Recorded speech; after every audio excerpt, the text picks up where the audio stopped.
What is going on, guys? Thank you so much for joining us right here on Outside the Brand. This is your Friday Night SmackDown and AEW Rampage post show for July 29th, 2022. I'm your host, Phil, and of course, this is Outside the Brand. Thank you so much for joining us right here on your Friday nights, wherever you may be.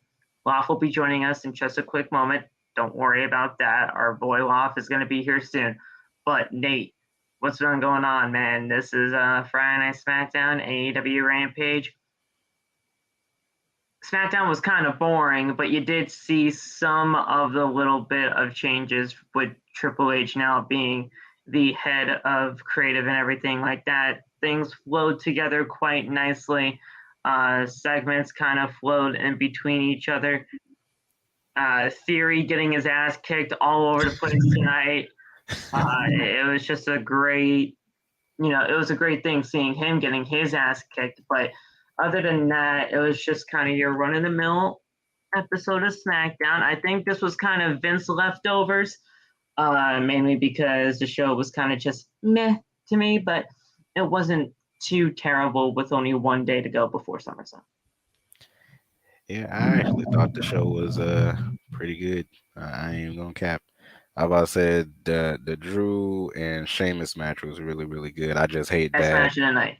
Yeah, I just hate that Ridge and Butch got involved, but I kind um of had a feeling that was going to happen. yeah, but that match was really good. I enjoyed that.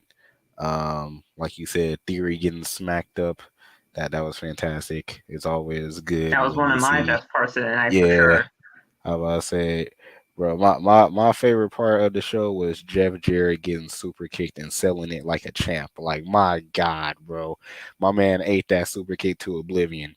Freaking and loved then it. and then everybody's face when he got super kicked, like, oh my God. Oh like it was hilarious, man. It was The hilarious. thing is, the show flowed together nicely, and I think at this point in time, right now, we're not going to have pretty much everything Triple H like right off the bat, like freaking NXT style Triple H, like right now. But if you see the little subtle changes, and if you see like the improvements of segments flowing together nicely, better match quality, and more time for the talent, that's going to be something that we can all really enjoy up until the point where we can fully get Triple H under control and we can have him be fully, into the creative aspects of the show. I think once we hit the month of Cardiff and we get to the build for Clash at Castle, then that's really going to be something that Triple H can really put his creative juices into, and we'll Yeah. see where things go from there. Triple Yeah. H, he kind of just got this job this week. So, I mean, there wasn't really anything that he could do. I mean, with Vince retiring or stepping down or pretty much whatever you really want to call it, there's only so much that Triple H can do. Vince probably booked these shows way before he even contemplated retiring. So, like I said, I don't think there was really much of Triple H to do. It's just that he had to be there for the talent and pretty much oversee things for this week, considering Vince retired. Yeah. I about to say, like you said, Phil, we saw a little bit of changes here. I was happy that they actually had a match between Shotzi and Aaliyah. Um, In the notes, it said it was going to be Shotzi and Lacey Evans again, and not Shotzi, Aaliyah and yeah, Lacey Aaliyah and Evans Lacey again. Evans. But once I saw that Shotzi was in there, then I was like, who the heck is Shotzi fighting? And then Aaliyah Yeah, came out, I was like, oh my God, they're actually having a match. I'm like, that's amazing. I'm like, okay.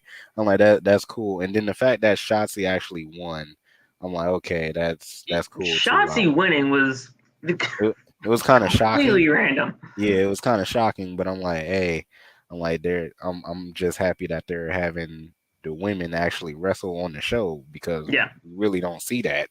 So I'm like, hey, I'm like, as long as Aaliyah and Shotzi could throw on a match, and like, even if it's a crappy match or something, I'm happy for it. So I about to say that little detail that they thrown up in there, I was happy for too. Yeah. But So go ahead. yeah. But yeah, like I was gonna say, after SummerSlam, Triple H got, what is it, 1 month, 1 full month until Pretty much about 5 weeks. yeah, so 1 full month until Clash at the Castle, because there's Yep. no pay-per-view at all in August. So um yeah, I was about to say the changes are still gonna happen, and just waiting to see what else happens.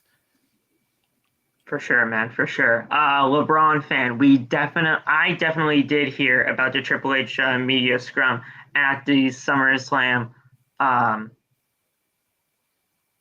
training sessions, the SummerSlam training stuff when they were doing the tryouts over there in Las, not Vegas. Why do I think it's in Vegas?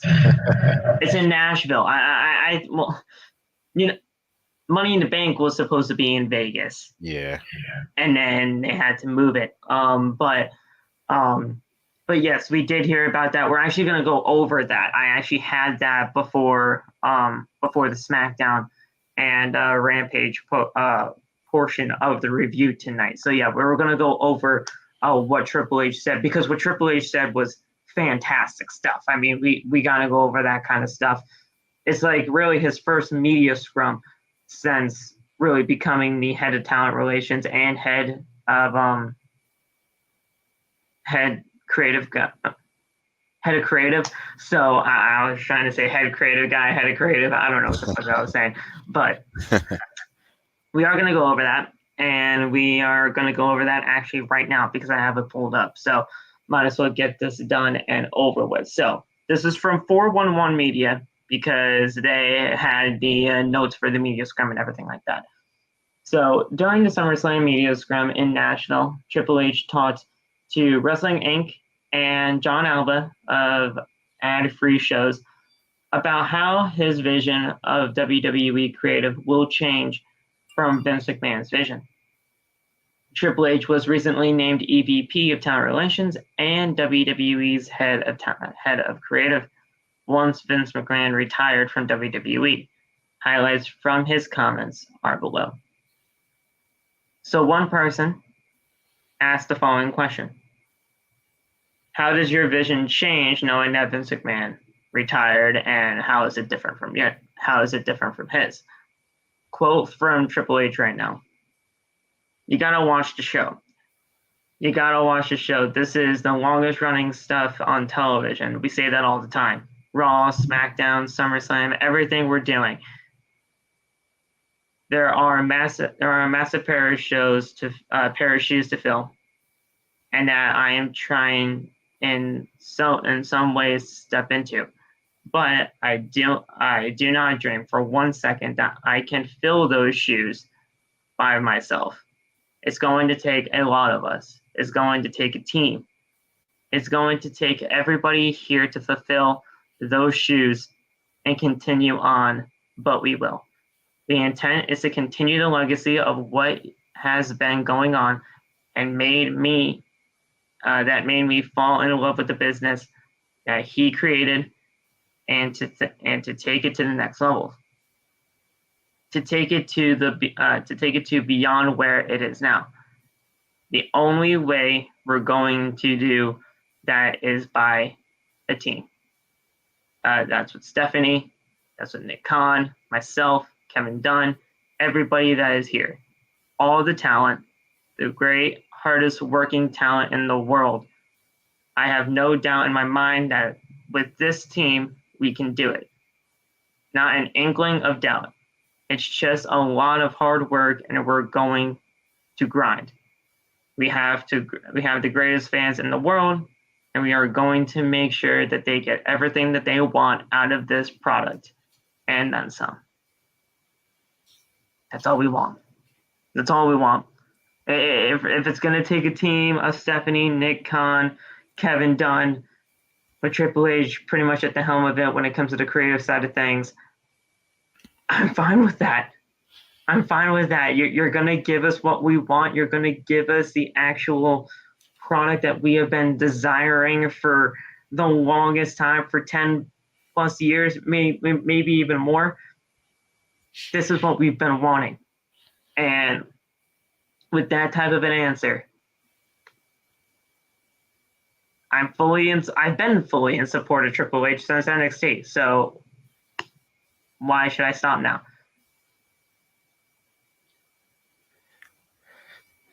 Yeah, I'm excited to see what Triple H is going to do. Hopefully, well, I'm pretty sure. Like, I have more confidence in Triple H and Stephanie now than how it was back in, I believe it was 2016, where they had that whole little segment where McMahon, Stephanie, Shane, and Triple H, all of them were out there, and they were like, That was just "But a yeah, freaking ploy, for the bro. one Like time, that wasn't. we're going to listen to all the fans. We're going to give you what That was you damage want." control at that time. That was damage control because they didn't know what the fuck was happening Yeah, they were at like, "We're all. going to give you what you want," and it didn't happen. They never So did. They yeah, never did. We cried never on happened. Twitter. We cried all over social media, and nothing happened. Nothing Nothing changed. happened at all. But yeah, this though right here, this proved that that there's gonna be something more. I can't really disagree with what Hunter is saying here. I want Kevin Dunn out of here. Trust me, I do. Kevin Dunn, the Bucktooth Beaver boy, I want him out. Nick Khan, get him out. He's pretty much the reason why he's the budget cut guy. But who the heck is the other guy? Oh, fucking Bruce. Bruce, my man Bruce, get him the fuck out of here too. Drain the swamp out, please. You need to get him out of here. But Triple H, he's going to do great things for this company, and I can't wait to see where things go. I want to see him in his element. I want to see him in the full control because, like I said earlier, the SummerSlam was pretty much already built before he can even really have a chance.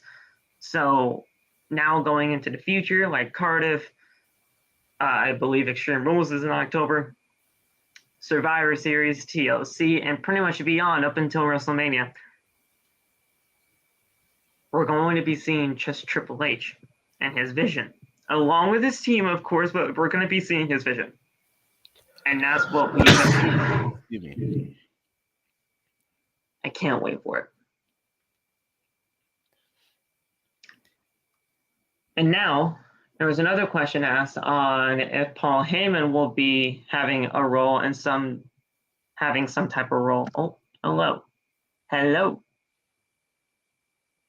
Mr. Not Famous is in the building. This most likely is him, right? Yeah, if he has a picture of Montez Ford, I'm pretty sure that's him. Usually he has a picture of Nikita, so I don't know. I was about to say, usually he has a picture of any type of superstar, so yeah, I'm pretty sure that's Loft. There he is. That's the man. Hey. Yo. Before we actually get into the question of about Paul Heyman to Triple H, what did you hear? What Triple H said? Well, what I read about Triple H before you hopped in. Yeah, I saw the video this morning of him talking to the media people. We just talked about the first question now about how his vision will change from Vince McMahon's. So the first question I was asked for him. The only thing I took from that really was that I want him to, like, he could say all you want. I just want to see it. You know what I'm saying? It sounded good. Yeah. It sounded great. So I just hope that all of it can come to fruition as soon as possible. I'm hoping to build for Cardiff because SummerSlam was pretty much already built. He got the job this week. There really wasn't much that he could do. He just had to oversee the shit. And we saw some little changes here and there, but SummerSlam was already built. He can't really do anything in a week. Yeah. So hopefully the build towards Cardiff, which he does have about 5 weeks, we could really see something. And then obviously beyond like October, November into WrestleMania, we're going to be seeing his vision. Hopefully. Yeah.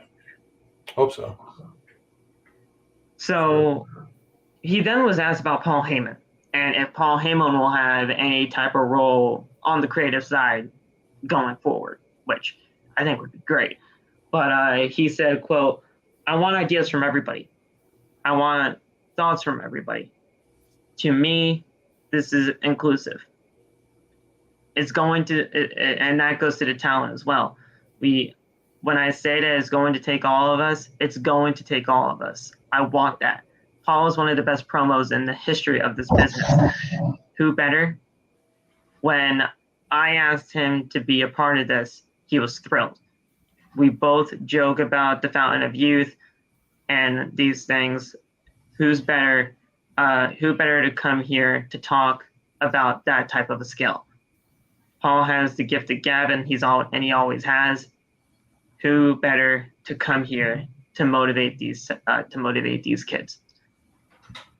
If Paul Heyman was a part of the creative process in some way, shape, or form, I think it would be fantastic. I would. The way that Paul Heyman kind of elevated the Roman Reigns character, and I know Roman Reigns is kind of pretty much sour on everybody now, but in the beginnings of everything, the way that he was pretty much building around Roman and how things were going for him in the beginnings of it all, just fucking perfect. They really were, and I fully believe in the mind of Paul Heyman, because when Paul Heyman was, I believe, like the executive director of SmackDown at one point, he wanted to push the young guys like a Ricochet, like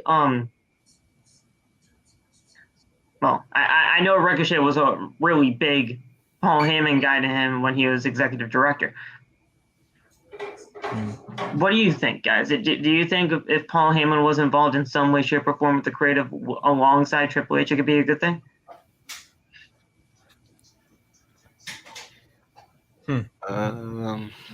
I believe so. If you don't, just say so. If you don't say so, I'm not trying to pursue anything. No, I was gonna say like the creative. I'm pretty sure it would be good. I was gonna say like not only as creative, but maybe Paul could like actually be like a GM type thing also. I think that would be good too. Probably had he definitely helped with promos, that's for sure. Yeah, I about to say help with promos. I about to say help like build the roster on either SmackDown or Raw, whichever one. I about to say then you have like someone else go over to Raw, not freaking Adam Pearce. I about to say switch him out for somebody else. And like actually have like two GMs like once again like back in the day. And then I about to say if you do that, which I don't think it will happen now, but hopefully soon, if you have two GMs that's like actually cares about their rosters and the show and how it's going on, then you can get like an authentic, like organic feel to Survivor Series once again. Right. Because I was about to say last time we felt that was probably like 2016. That's when Shane was running SmackDown and freaking Stephanie and Mick Foley was running Raw, and then everybody was invading each other and stuff like that. That was fantastic. But like, because we all know how Survivor Series was last year. They just threw it in there and was like, hey, go ahead. We're not building nothing, just throw it out there. But yeah, like I think Heyman as part of creative would be fantastic. I was about to say like not only him being part of creative, but have him like actually be a GM or like run the show or something like that as well. So. Oh my God! I'm looking at the Survivor Series card from last year. Oh my! The Rock's 25th anniversary battle royal. That was terrible. Oh my God! I remember that fucking Omas won that too. My God. God damn, that was a terrible show. First winner of the Rock 25th anniversary battle Didn't royal. they win like a freaking pizza box or something? Like the Oh double yeah, the decker freaking pizza Pizza box or Hut. something? Yeah, the Like- freaking The Pizza Hut box. Yo, the Street Profits was out there like promoting the mess out of that, bro. It was crazy. They were doing like a double decker like pizza box type ordeal and everything like that. man. Almost won I like remember pizza for that. life or something. It was I hilarious. remember Pizza for that. life. That's crazy. But what do you think, Loff? I mean, Paul Heyman, we all know he's a great mind in this business. We all do. And like Triple H said, he's a great promo. He would definitely help kids out in the promo department for sure because he is one of the most believable guys out there on the mic. But creative side of things, what do you think? I would give Triple H Raw, and I'll give Paul Heyman SmackDown. There Simple. we go. Yeah, see. That's why I mess with Lost, bro. That's why I mess with Lost. If he says he wants a team, right? You divvy that team into different sections, into the different brands. You know, you put some people on the women's side of things for both Raw and SmackDown. Put some people in the mid card, the men's divisions. You put some people there. If you want a team, divvy it up. Make it something real, and then whatever they have in plan, obviously it would have to go through Triple H because he's the head. But if you want a team, make it a team effort and make it go throughout the shows, right? I mean, that's how I would do it, but we'll see where things go from there. I like the ideas that Triple H might have in plan.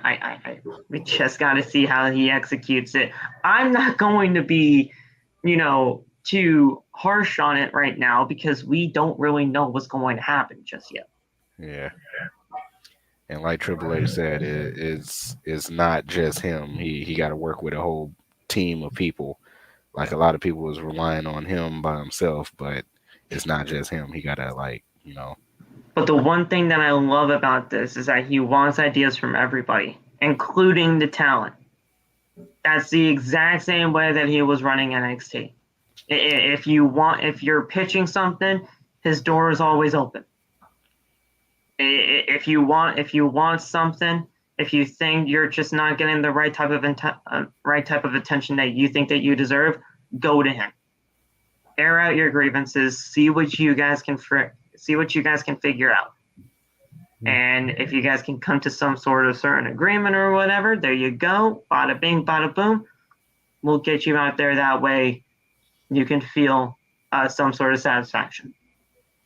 He always ran it that way in NXT. You'll look at that interview that I posted back on my TikTok in 2015 on that Stone Cold podcast. The kids in NXT, when he was running things over there, were a huge part of making that show successful. That's what I hope that he does with the main roster here.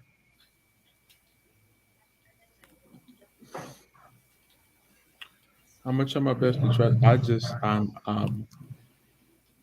I'm not gonna say skeptical. Skeptical is the wrong word. I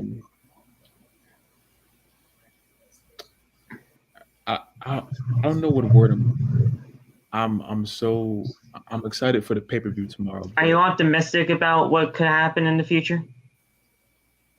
Yeah. Okay. At the same time, it's not like a blind optimism. It's more like cautious optimism, if that makes sense. No, listen. I know Some people even still think like, oh yeah, Triple H is just head of creative in title, and Vince could still be running things from his freaking couch. I hope that's not the case either, but I'm not going to doubt anybody that says that because it's just a crazy thing that he just got this job this week and then all of a sudden it's SummerSlam. that's the thing. His test for me is not even like a test. It's more just like an evaluation starts in about 7 minutes, 6 minutes. Like I want to see where this build goes for Cardiff. Yeah. I understand it. I guess. This whole month for the Clash at the Castle pay-per-view, that's my test on this right now. See what Triple H can do with this. I would understand that only if the report didn't come out that said he wanted to make a creative splash. That made my antenna go up. I'm like, wait a minute. Right. Yeah. The creative splash at SummerSlam thing, that's the whole reason why Riddle's not even on the show. And it's a storyline injury or a kayfabe injury. Thank you, Alex McCarthy on Twitter. Again, not your fault. It's just what you do. You're a reporter. But yeah, the creative splash thing, that's what's really... That's what I want to see. If he never said that, it would have been cool. The fact that he said that, it's like, all right, you got to do something now. Yeah. If I come on here and tell you I'm going to do a backflip and I don't do a backflip, I look stupid. He said he was going to do a backflip today. So I want to see a backflip. I want to see a backflip from Triple H. What's your definition of a creative splash, though? A splash that's creative. No kidding. Hey, always gotta be so technical with me. Always. This man always has to be so technical. I was just trying to answer your question, Phil. I said technical. Not technical. Bloodline collapse. That's my creative splash right there. Because everything else doesn't seem like it matters. The two matches you got, Miz and Logan Paul, Pat McAfee and Corbin, those matches are going to go the way they go. Yeah.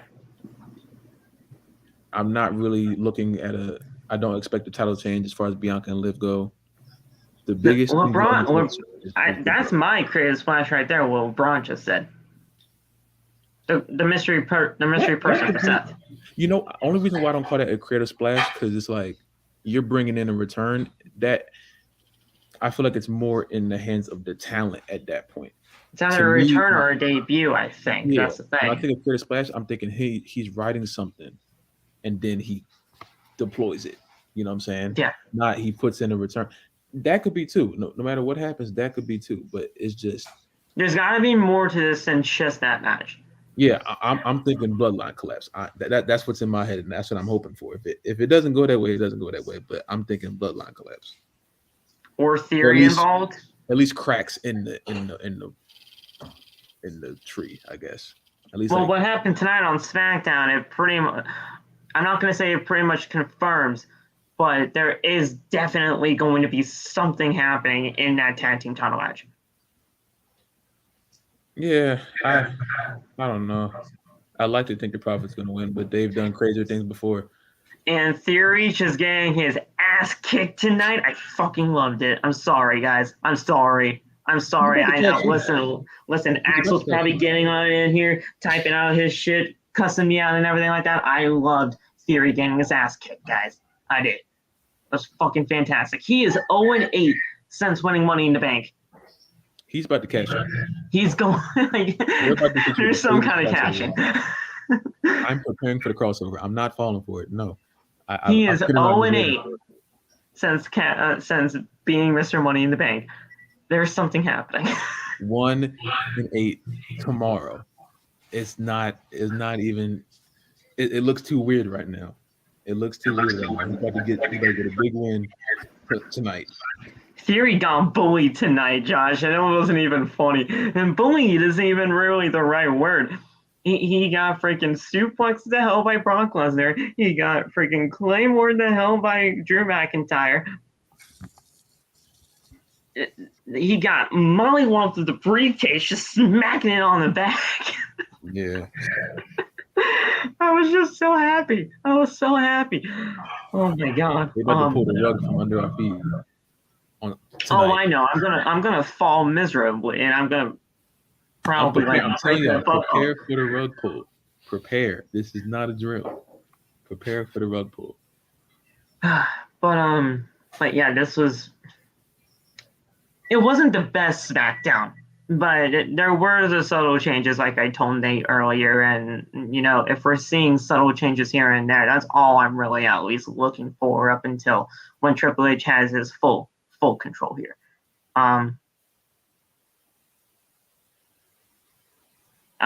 Liv. Oh, not Liz. I was like, wait, who the fuck is Liz? Liv. I God forsaken hope not. I I just saw a video of her on the production truck, and she was just like so adorable, looking at like, that's me. That's me. I'll turn the whole show off. I'll turn the whole show off. He's like, look at that's me. I'm like, I know that's you. Off live just disappears. Like, what happened? I'm going like to Nate. I'm done. Like, Nate, we came over to your live because Loft just like his Loft live just ended it because he saw him live on a production truck.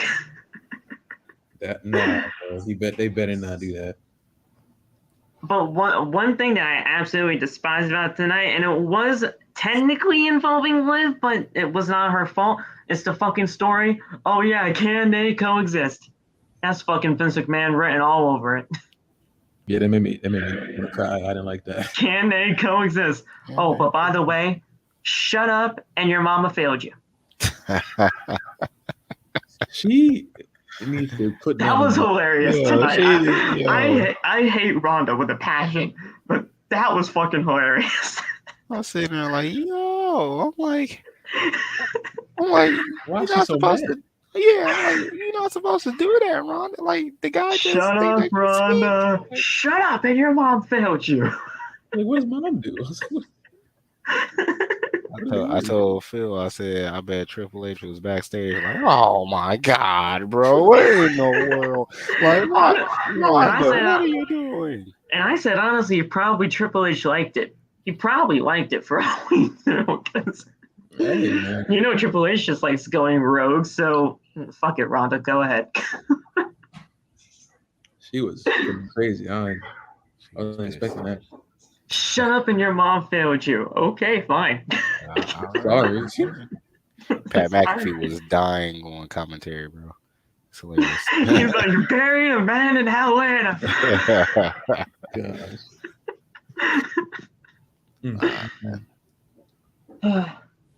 Oh, of course, Sergio. She's definitely formal. She's just a formal girl. Listen, there's no holding her back. Oh. But yeah, guys, we're gonna get into everything for SmackDown. Rampage. It was just kind of Rampage. It wasn't bad, but it's Rampage. You guys know my grievances. But we're gonna get right into SmackDown first. First match we had, which I thought was going to be the main event, but it just turned out to be the beginning of the show. Drew McIntyre and Sheamus in the fucking, what the fuck is this match called? Like fucking, what is it? Donnybrook? What the fuck is a Donnybrook? 3 stages of Shillelagh. Three stages of Shillelagh. A good old-fashioned Donnybrook match. And this was to determine the number 1 contender for the undisputed WWE Universal Championship at Clash at the Castle. This was fucking fantastic. I keep telling you guys, Sheamus is the fucking MVP. He's great. And Josh, thank you. Before we get further into the match, I do want to sell out to you guys. Go like this video if you guys liked what you heard already. Click that subscribe button down below if you guys aren't subscribed already, and turn on the bell for all notifications. That way you never miss when we go live. You will be seeing two videos tomorrow for the predictions, which hopefully I will be having some guests on with us, okay? I contacted people today. We might be getting some guests. Time constraints and everything like that. We're probably thinking around 2:30, 3 o'clock if everybody's okay with that. Loff, I know you're probably streaming. Did you stream the pay-per-view card today, or were you doing that on SummerSlam Day? I'm doing that tomorrow. Okay. I was doing that tomorrow too, but I just didn't want to interfere with your streaming schedule. We can co-stream it. It don't matter, but we'll be at the same time anyway, because I'm not going to start probably until like late afternoon anyway, so I got to figure it out. I don't know. Because I was doing 2:30, 3 o'clock, depending on the guests' timing and everything. I was planning on 1 o'clock, but due to our guests and everything like that, they were going to be out at that time. So he asked if we can do it for like around 2:30, and I'm like, that's fine with me, but I gotta ask the guys. So Okay. if that was cool with you, but yeah, so we got all of that taken care of, and then obviously the SummerSlam review. You guys can actually, I believe, all of us are going live for SummerSlam on TikTok, Indeed. if I'm not mistaken. So yeah, you guys can go to whatever one you want to. That's fine. I actually got like the most requests for guests and everything like that, or the registrations I've ever had for like a planned live event, which is freaking great. I think it's going to be a great thing. I got like pretty much almost 30 in that, John. So that's going to be great. Fucking You said it. John again. God damn you, Wow. I should ban you just for that shit. You got him. I should ban you just for that shit. Now you're making me sound. Oh, We God. got him, man. You said that, John. I said that, John. It flowed off the tongue. He's been For saying real, It just actually flows. flowed pretty well. Like, I didn't. That's hilarious, Josh. It's crazy, right, bro? Fucking Lob got me saying it now. Hey. Did you just say John? But the thing is, it didn't sound weird saying it.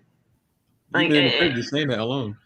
It didn't sound weird saying it, but now all of a sudden that people actually know that I say that shit now, it's gonna be like, oh my God, Phil, what the fuck are you saying? It's freaking Loft's fault. Like Loft has been saying it like ever since his existence, and now that I know he's him, from Philly, that's what they say. Yeah, man. Pretty much.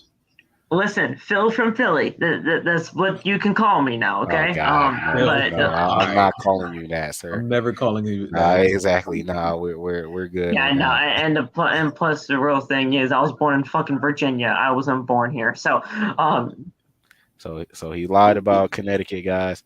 I have lived in Connecticut since I was 2 months old. So technically, yes, I am from here, but I was born in Virginia. Those unveiling all the lies tonight. Yeah, why not? Not Lafayette. Why not? But Lafayette is your fault for me saying John. Hey, bro. I'm honest. So, like, comment, subscribe. Go check out anything that you may have missed on the channel. I have been trying my goddamn hardest. I don't know what the hell is going on right now with Bonfire. It is not allowing me to do the promo code for the life of me. What? For the life of me. And the thing is, I'm trying to get it so that it can be for all the merchandise, right? For all of it. But for some strange reason, it's only allowing me to do the promo code on the freaking coffee mug. And I know, listen, you guys like coffee? Yeah, sure, that's fine. But I mean, if you guys want your T-shirts, I want you guys to at least go get your T-shirts with the promo code. So I'm gonna try to figure that out. If it has to be after SummerSlam, that's fine, and I'll even probably extend the deadline for you guys so that you guys can go get your T-shirts with the promo code and all that stuff. But I don't know. I'm gonna have to try to figure that out after stream or whatever. So go. Either way, still go to bonfire.com, the exclusive home of Outside the Brand, and it's merchandise. And you guys can go get your For the Brand t-shirt in an APA style design. You guys can go get your OTB Wolfpack t-shirt. You guys can go get the Nate the Great t-shirt. I saw that on there. Well, we need a design for you, brother. We need a design. Bro, we got the shirt. Except for the your shirt and everything like that, but once he owns the royalties to that, I'm not getting paid for that. It's one season thing. I'm not getting paid for that. It is your face though. But yeah, I mean, we can get all of that stuff for you guys. The coffee mugs, I mean, you guys still like coffee, so go get your coffee mugs, your tote bags, and everything else in between. Yeah, and my caffeine in the morning. I'm about to go use that 20% off for that mug. You feel me? Oh. And yeah, like, subscribe, comment, fucking bonfire. Yeah. Yeah. I think that's it. Yeah, I think I did it. I think I did it, guys. Let's go. I did it. All Woo. right. I did it. Good Yeah. job. But yeah, so go do that. Let's go. We did it. Good. Now let's get right into the show. Sheamus and fucking Drew McIntyre killed it tonight. That match to kick off the show was fantastic. The quality of the match was great. The timing of the match was fantastic. And thing is, it made you truly believe with the near falls that happened in this match. It made you believe that fucking Sheamus had a shot. I thought he won. I thought he Right? won. Yeah. Sheesh. The near falls in this match were freaking perfect. And Sheamus having that glimpse of opportunity to get to Cardiff was great. Great stuff right there. Sheamus, I've been telling you guys, he has been busting his ass, and he has been the MVP for years since the pandemic era, even beyond now. Drew McIntyre is always great, and he's been great since, reinventing himself into whatever he was during the whole pandemic, from the WWE Championship run and up till now. But you got to give both of these men their flowers, because, at the end of the day, these two just killed it tonight. Yeah. I thought this was going to be the main event too. But it was a great way to start off the show. I was about to say, for sure. 30-minute banger of a match, you know what I'm saying? So, real good. I thought more props was going to be used, but there wasn't. I thought, like, freaking Sheamus was going to, like, drink the pitcher of beer or something like that, but he didn't do it. So I was kind of disappointed with that. The freaking what was that, white noise on top of the steel chairs? Oh man, that was fantastic. What spot was that? Sheamus getting slammed through the table. That was good. Like Sheamus pulling out like a 7-foot shillelagh. I'm like, what is this? Yeah, I'm like, was bro. that? I'm like, yo. I'm like, is that Moses walking stick? What is that? That looked crazy. Bruh. Yeah, it was crazy. But yeah, it was just shillelaghs on top of shillelaghs. Like I was playing the field off, I didn't really like that Butch and freaking Rich Holland got involved, but of course we already knew that they were. I didn't like it. That kind of like threw the match off for me. But either way, the match was still good. The fact that Drew kicked out of 2 bro kicks was crazy. Yes. Because I swear I thought Sheamus was going to win after those 2 bro kicks, but Drew was like, nah, forget that. And yeah, came back and won. So I knew he was going to win from the get-go because of the fucking poster of the show. and it's his hometown too, so it just made sense for Drew to win. But wow, these two, every single time these two get in the fucking ring together, it is fucking magical. Like, these two just don't know how to have a bad match. Yeah, they're freaking great. That Claymore at the end was like perfectly done. That was my favorite part of the match the whole time. But that was. He had like a little look of, regret or distraught, saying like, I have to do this to like a formerly good friend of mine. Yeah. But you gotta do what you gotta do in order to get to where you want to be in this career. So fucking go. And he did. Everything about this was great. I had no problem with this. The only real gripe I had about this, and it's not even really a gripe about the match, I just wish we could have saw this at SummerSlam. yeah. If we had this at SummerSlam with this big of an opportunity on the line, for Cardiff, I think that would have been a great. I think that would have been a great opener for SummerSlam, and then we could have had something on the line for sure with that. I might have to grab my charger real quick because I'm almost fucking low battery. But yeah, this was a great match. If you guys have anything left to say before we move on into the actual final portion of the match before the next segment, go on and say what you got to say. Damn. Yeah, Butch and Rich Holland almost ruined it. I'll say that. Almost ruined it. Because they did not need to interfere in that match. It kind of knocked off the flow. I think they kind of picked it back up. But especially Butch jumping off the thing, I was like, okay. Now it's overboard. It was all right. You know, the interference was all right, but the match itself, was still great. So it didn't really take away too much at all. Yeah, like I said, it took away a little bit, but like they recovered. Yeah, like it was good. It was good. I like what I saw. Yeah, no, this was it was a great match, and you know, like I said, these two just simply don't have a bad match with each other, and it might just be because of their legitimate friendship with each other. They know each other so well that they can just, you know, really have that great in-ring chemistry.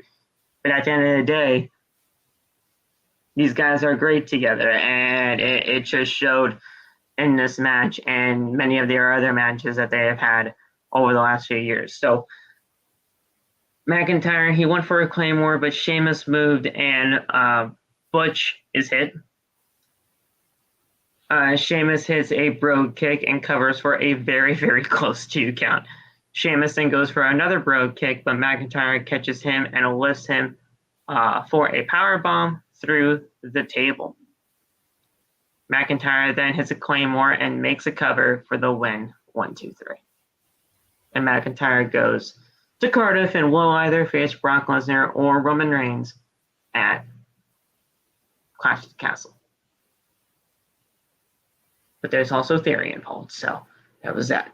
After the match, McIntyre was interviewed, and McIntyre celebrates his victory and thanks the crowd. And then he was assaulted by the formerly mentioned Theory. He hit him with the Money in the Bank briefcase. And yeah, he was just assaulting McIntyre during his interview space. So we had that. After commercial break, we're back live with Happy Corbin sitting in the crowd.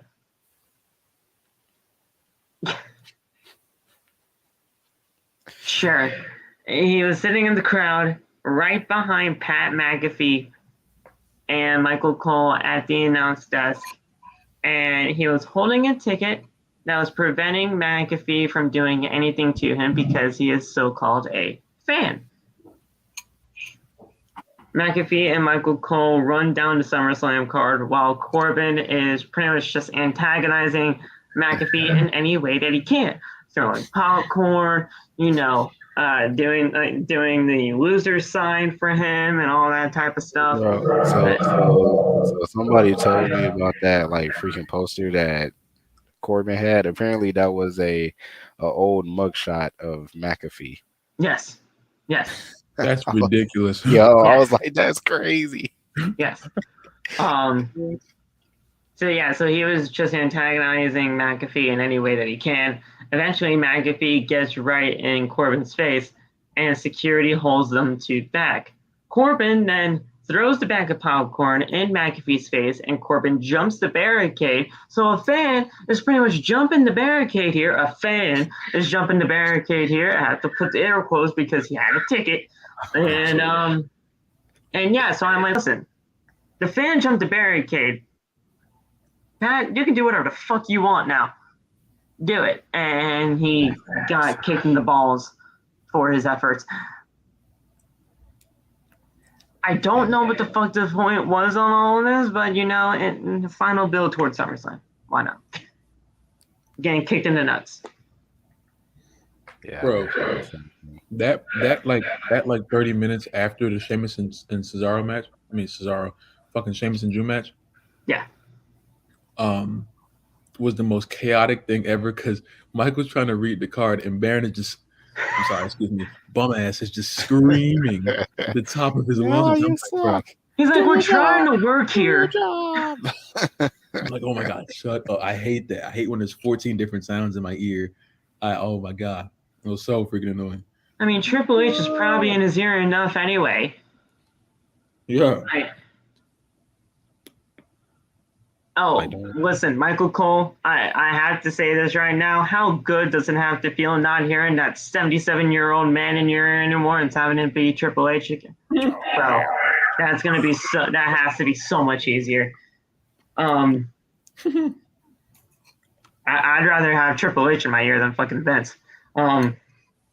That's wild. Wow. That's wild. Whoa. No, guys, you're Yowie, why do you have to take it that far? Why do you have to take it that far? Yowie, wowie, whoa. Why do you have to take it that far? You guys know what I mean by that. You guys are the ones that are just crazy. You guys are the wild ones, not me. Not me. You guys, I should ban both of you for that shit. That was nothing. That was nothing. Oh. That was nothing compared to what you have said in the past here, Nate, mister. And you, Ruff, you have said some things too, so don't even get me started there.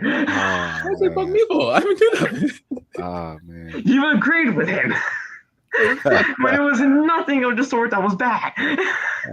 That was a crazy sentence. I'm sorry. There was nothing crazy about it. The wording of it was just like, whoa. What did he say? There was nothing crazy about it.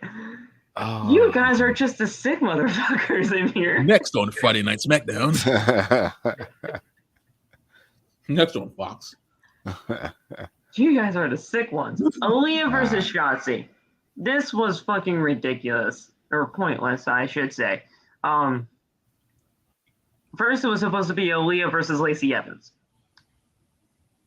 But because Lacey Evans said, oh yeah, Aaliyah doesn't deserve my fucking presence, it's now Shotzi. What the fuck is this? What the fuck? What? Bro, I popped like it was WrestleMania when that bell rung and they started wrestling. I was like, oh my God. See, having that I'm not the only one. See, I was so happy. Yo, I'm not the only one. The match was short as fuck, though. It was like 2 minutes. It don't matter, Phil. It don't matter, bro. It matters to me. We got Aaliyah and Shotzi wrestling on SmackDown.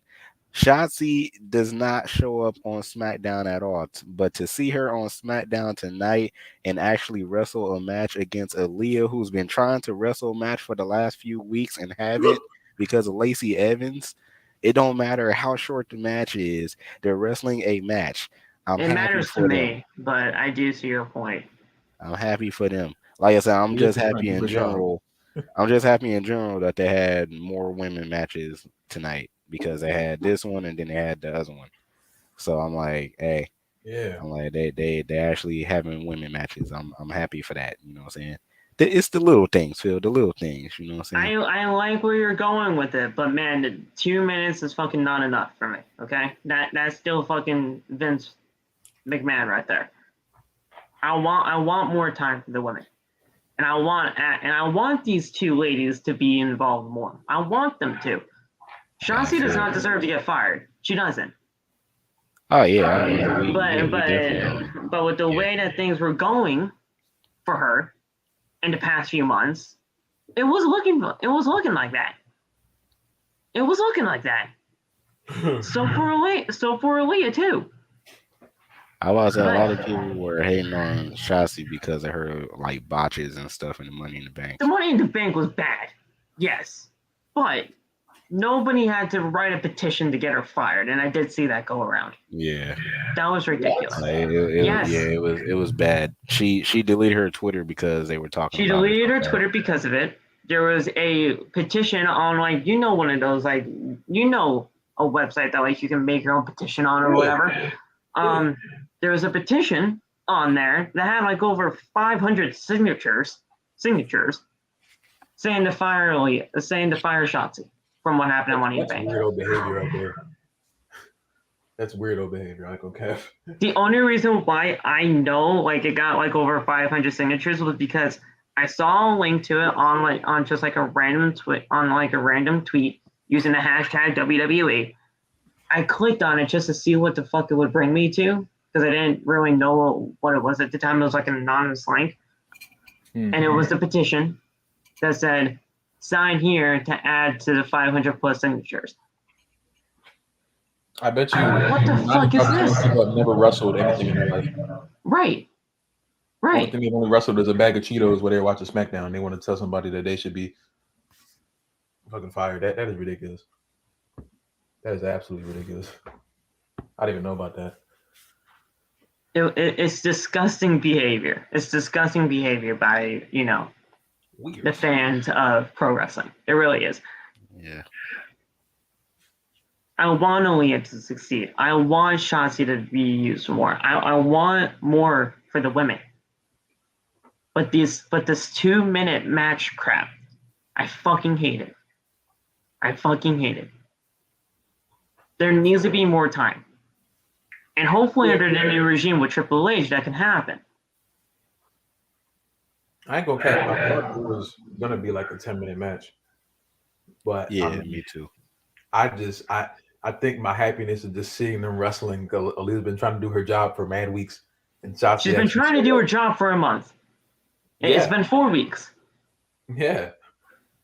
It doesn't like not make sense because Aaliyah and Shotzi had a very weird rivalry in the Vince McMahon regime, but a rivalry nonetheless.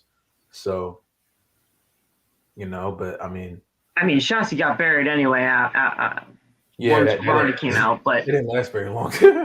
Yeah, so the match was not long. Like I said, probably around a minute and a half, 2 minutes. But she locked in a Boston Crab on Aaliyah, and she rolls over and kicks Shotzi in the head to break it up. Aaliyah then hits a Meteora from the ring apron, but Shotzi slams her into the ring post. Back into the ring as Shotzi hit the Never Wake Up and covers her for the 1, 2, 3. I to be completely honest, I don't even know what the fuck that move really is. I thought it was DDT, and then Michael Cole was like, "Yeah, that's called the Never Wake Up." I'm like, "Oh, it's an actual move." Sure. I'm like, "It's an actual move." I'm like, "Okay." I didn't know what it was. I was like, "What is that?" So Shotzi won, and then like the people were in the back. It was like Liv Morgan was in the back with Ronda, and then all of a sudden Natalya came out, and she's like, "Yeah, you need to give that title to me because I'm the reason why you have that title." And then all of a sudden Sonya came in saying, "Listen, I think we can all agree that Liv don't deserve this." And yeah, then Ronda she just walked out. She just walked off. I'm like, where the fuck is she going? And then all of a sudden you hear her music hit. She goes to the ring. She's like, "Leave Shotzi right now." Or Shotzi's like, "Oh, Ronda, shut up!" And then she just gets that was dumb of Shotzi. First of all, like she just decided to swing. I'm like, yeah, this is about to end bad. Terrible swing. That was a terrible swing. It got caught and flipped. Bad swing. And she's like, "Oh, Ronda, how are you?" And then she just fucking swung, and then she got hit with the Piper's Pit, and then she's like, "Bye, Shotzi," and then Shotzi just rolls out of there. And then Phil's favorite part came. Stop that. He was like, "Oh!" And then Ronda's like, "Hey, yeah, Liv, why don't you get your ass out here so that we can show those two ladies why we're fighting and they're not?" And then and then one of the fans like, "Shut up, Ronda." And he's like, "You shut up, and your mama failed you." why don't you come on out here, and that way we can show that we're fighting and not them. And then they came out, they did their thing, they had a tag match, which was about like what? Maybe 6-7 minutes tops. This whole show is overreacting to like really small stuff in this show. Like this whole show just be like, oh, holy shit. I mean, Ruff was working out just because he saw Liv, which that's that was the first. Bro, part. You were working out on live because you saw Liv. No, marking out. Marking out. Oh, I thought you said working out. I was about to say, bro, this dude was hitting push-ups because he saw Liv. Right here. Exactly. Gotta build up muscle. Fucking doing bicep curls. Exactly. 4 reps. 4 reps. I gotta hit 4 reps. Like, I just see Ruff on live doing like 50 push-ups and like, I'm running off my desires. Bro, I'm doing that on so today. I'm gonna do that in a few hours when she beats Liv by submission. Josh, you know, when Liv beats Ronda by submission, I'm gonna do like 20 push-ups just because. Bro, you coming from the military now, bro? Guys, listen. Listen, you gotta record that shit for me, okay? I can't be there because I'm doing my own shit. But send it to me, bro. We got a whole. I made a lot of bets. If Roman wins, I have to sing the whole Tupac Changes song. Oh God! Like total start and everything. I have to sing the whole. Why do you guys make bets like that on the freaking internet, bro? They never go your fucking way. Myself, yeah. They never go your freaking way. They never do. It never works out in my favor. It's just always they never go your way, so I don't know why you do it. Or just pointing and laughing. Listen, guys, I know you guys are like all big fans of us and everything like that, but if I have like 0 people in my life, I'm gonna be really sad. so pop in every once in a while, please. I'm gonna be sad regardless because I know 30 people aren't showing up. 30 people might be registered, but I know 30 people ain't showing up. But please, just you're gonna have 30 every once in a while. Figure this out. We'll be good to go. But we'll be just fine. So yeah, Liv and Ronda won. Oh yeah, by the way, guys, can they coexist? They're fucking dense. Fucking hate that shit. Like that match was low key weird because I guess like the storyline in that match was weird because Liv was like, you know what? I'm trying to show you I can do it on my own. And she wouldn't tag in Ronda. So then Ronda was like, hey, fluff you. I'm tagging in myself. And yeah, so I'm like, because I'm sitting there like yelling at the TV. I'm like, Liv, tag in. You're getting whooped right now. Like, what are you doing? Look at that dog in her. You know what I'm saying? No the dog in her? What is she, fucking Zach Wilson? Wolf, in no freaking tag. She's fucking Zach Wilson, is she? I'm about to say, is she Roman Reigns from 2016? No, she's the big dog. She's the big dog now. Liv Morgan, she got that dog, and she ain't got tagging around. I guess you're ignoring what I was saying because I heard you. Zach Wilson. Yo, that's gonna be a dude. That's gonna be a meme forever. That whole Zach Wilson bullshit. It's gonna be a meme for a minute. Mm-hmm. Now let's see the Jez go like 2 and 15 and find out. Oh yeah, he really had a dog in him. God. It'll be 1 and 16. God, the Jez is gonna be terrible. My God. Watch, they're gonna be like 17-0 now. Now that I just said that, and then Wilson will have. Bro, they're gonna be number 1 in the AFC. They're gonna be 17-0 and fucking killing in the playoffs. They're gonna win the fucking Super Bowl. Now that I fucking said that, they're gonna go undefeated throughout the entire playoffs. And we gotta make a bet for Phil. We gotta make a bet for Phil now. If that happens, bro. If that happens. Wait, the 2 and 15 or undefeated throughout the entire season? The freaking undefeated for the entire season. Well, then I think I'll easily win that bet because I don't think that's gonna happen. Oh yes, Phil. Speaking of football, we'll talk after the podcast because I still want to know something. But we'll talk. Lamar's gonna suck. Yeah, that's it. Lamar, listen to me. I know you don't listen to this fucking show, but listen to me personally, okay? Fucking sign a contract, please. For the love of God, you're on your last goddamn year, okay? You're on your last year. You don't know what the fuck you're doing. You have no wide receivers besides Bateman. You're going to try your damn hardest to get him to a 1,000-yard receiver, but then all of a sudden fucking everybody's going to get hurt again because everybody's going to be hiring Sting to hit them in the knees with the baseball bat. Stop it. Stop it. Sign your damn contract, and that way we won't have to have Sting on our practice squad. That's what happened last year. What is going on in Baltimore? That's what happened last year. If you guys don't know what happened last year, everybody tore their ACL. Everybody tore their ACL last year, which I call getting hit in the knee with a baseball bat. Pain. Sting showed up last year and just said, "Yeah, Marlon Humphrey, boom. Yeah, Marcus Peters, boom. Yeah, J.K. Dobbins, Gus Edwards, boom." Done. I keep hearing trust me, I hear the school. Liv and Ronda won though. Ronda hit Piper's Pit. Natalya attacked Ronda from behind, and Morgan runs in and makes the save. Rousey then locks in an ankle lock, and Deville taps out. What the fuck is this? Why is she doing an ankle lock now? She's Kurt Angle. I thought her arm thing was an armbar. It is, but I guess like a while ago. I guess it was either a while ago or when she first came back at the Rumble.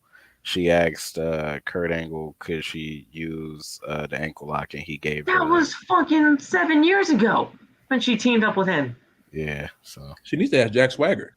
He did it. Bro, I need to see a gut wrench powerbomb in WWE again. Oh man. Jake Hagar, Jack Swagger, man. Jake Hagar. The All-American. That's crazy. So we return with the Usos and Street Profits in the ring. Oh, bro. We're going to talk about great. this. This was great. My man. So the two teams are pretty much going to be colliding at SummerSlam with their special guest referee, Jeff Jarrett, who comes out to say that they have some things that they need to discuss before the title match. This was like the referee's instructions or whatever they said. I don't know what fucking instructions you have other than counting to 3 and possibly a disqualification. Yeah. Maybe doing a 10 count if you guys are outside the ring. I was about to say, who knows if it's a no disqualification or a disqualification match. I about to say, because from what they were talking about, they were asking a whole bunch of questions about hitting each other with weapons and Is stuff. it a disqualification if I do this?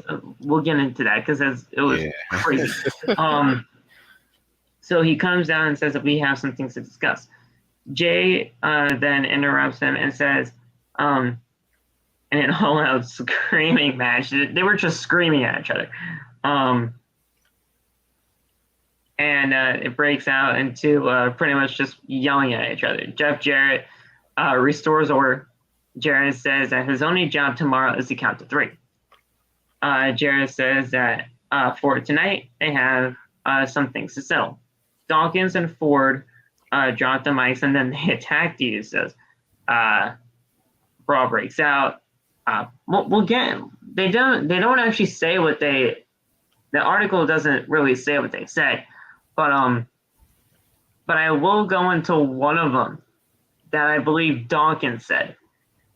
Is it a disqualification if I hit Jay so hard that his face paint shows back up? Yo, I died when he said that. I was like, oh my God. And then the thing is, they're doing the whole thing. That was that made me pop too. I freaked out. Bro. I was like, oh, dude, they were doing the whole thing, like the whole low side fall, fall. That, oh my God. They're geniuses. That's And then fantastic. if y'all did you understand the bodies part? Did you know that reference? Maybe if you say the thing, Say then it. I Say probably it one understand. more time because Bodies. Please tell me you know. Please tell me you know what show that's from. Please. Oh, y'all don't know. listen. If it's something that I just did not watch You back probably in the didn't watch day, it. then obviously not. But I'm about to say I'm gonna be upset if it's you most like, likely Nate that would know, not me. Nah, it's a show called Snowfall on HBO, and like oh yeah, nah. he was talking to himself, and he was talking like the person he was like talking to himself in his mind, and he was trying to explain some stuff about all the people he killed in like his past life, and he's like he talked. I got to show you the scene so you can know. Okay, what it is. yeah. Maybe if I saw the scene, Yeah. then I would definitely understand the reference. But yeah, that made me pop. I was like, if you watch that show, you understand that reference, and that made it so much. But that they were on fire. That the Usos could not compare it to what the Prophets were doing. They're fired up. They don't win tomorrow, dog. So we had all that happen, and there's so a brawl broke out after they dropped the mics and did all their thing. And Jay accidentally hit Jarrett with a super kick. Jimmy was like, "What the fuck did you just do?" He's like, "I didn't mean to. It's my bad. It's my bad." He got him fucking flushed too. He fucking did a freaking scorpion. My bad, Oos. No, wait, no. I saw a picture, and of course it had to have been Shawn Michaels because oh my god, this was fucking perfect. I don't know if I retweeted it. I hope I did. If I retweeted it, that would have been the best thing ever. Because he did a Shawn Michaels style all the way back in the day. Oh my god, it was so perfect.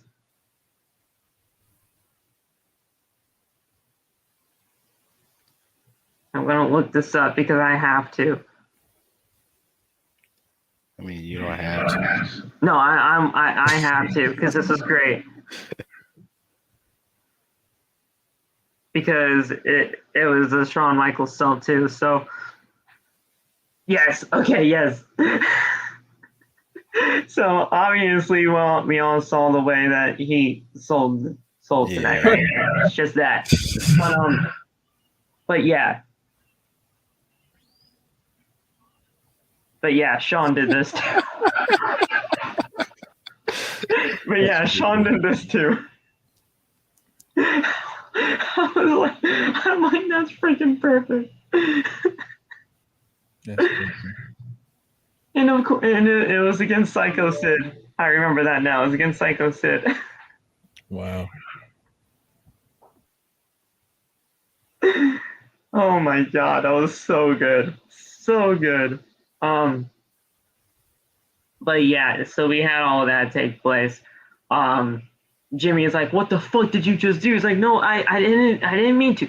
I didn't mean to. It's my bad. It's like freaking R-Truth. It's like, "My bad. Y'all have a good day now." And then obviously, Judge Jarrett, when he got up and everything, he started shoving the Usos, and then I was gonna say the New Day. I'm just too conditioned to that feud. The Street Profits then dove onto the Usos on the outside, and then Jay was just apologizing beyond belief until we went back to commercial break. This was great. If the Street Profits don't win this match, there's something wrong with this company. But there's something that's going to be happening at SummerSlam with that, just because of that whole thing alone. Like, something's going to happen here. Whether that's good, bad, or indifferent, we don't know. It better be good. It better be good. It better be good, yes, but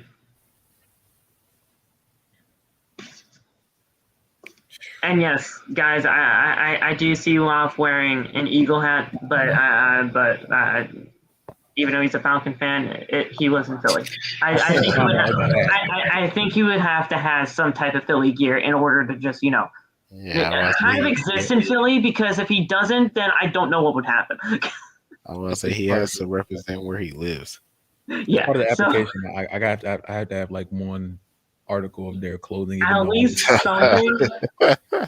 At least something so that he can, survive and exist. So that's an application. Yeah, that's like the first thing on the application. You gotta have something Eagles in your house. I'm like, okay, I guess I gotta wear this disgraced ass bird in my face. Shout out to Mitri. I mean, I forgot he was Eagles fan. That was yeah, I forgot. Oh man. The New Day versus the Viking Raiders. Boom. This was really pointless. Oh. But I don't even want, the match was just normal, right? It's what happened after the match. And I don't know why the fuck they did it this way. Because it really left for some confusion. The match was fine, right? It wasn't anything too... It wasn't anything good. It wasn't anything bad. So Eric hit knee to the face and Ivar tags in. They did the double powerbomb spot and 1, 2, 3 got the win, pinning Kofi. But we return live. Oh wait, no, that's the Paul Heyman shit.